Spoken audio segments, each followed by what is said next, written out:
से कहे दुश्मनी सब करो, औकत नहीं जरा वो फेरा में पड़ो। क्या बात है रोहित जी, बोलिए ना। तोरा से कहे दुश्मनी सब करो, औकत नहीं जरा वो फेरा में पड़ो। कूदे पहाड़ होखी तब कहे छोड़ दे कंकड़ के। आए बाबू क्या है जेकर माथे पे हाथ भोले शंकर के, तोरा की करत दुश्मन तंग कर के।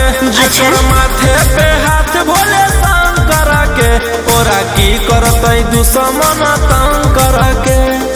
ऐसा है क्या?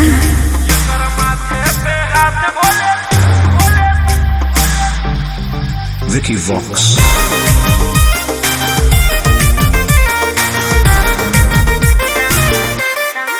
संत कहियाल रह के सह में चुप छाप दहियो करो बताई हियो तोर बाप।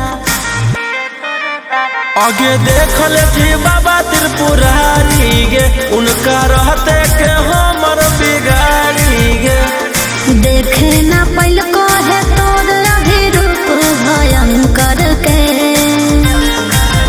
जेकर माथे पे हाथ भोले शंकर के, ओरा की करत दुश्मन तंग कर के। जेकर माथे पे हाथ भोले शंकर के, ओरा की करत दुश्मन तंग कर के।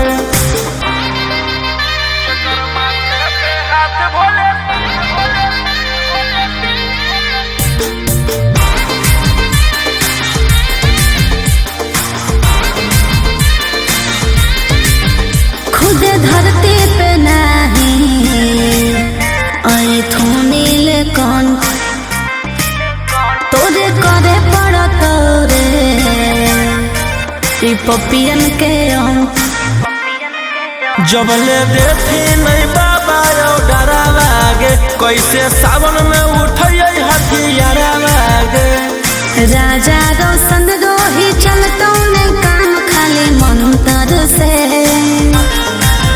जेकर माथे पे हाथ भोले शंकर के, ओरा की करत दुश्मन तंग कर के। जेकर माथे पे हाथ भोले शंकर के, ओरा की करत दुश्मन तंग कर के।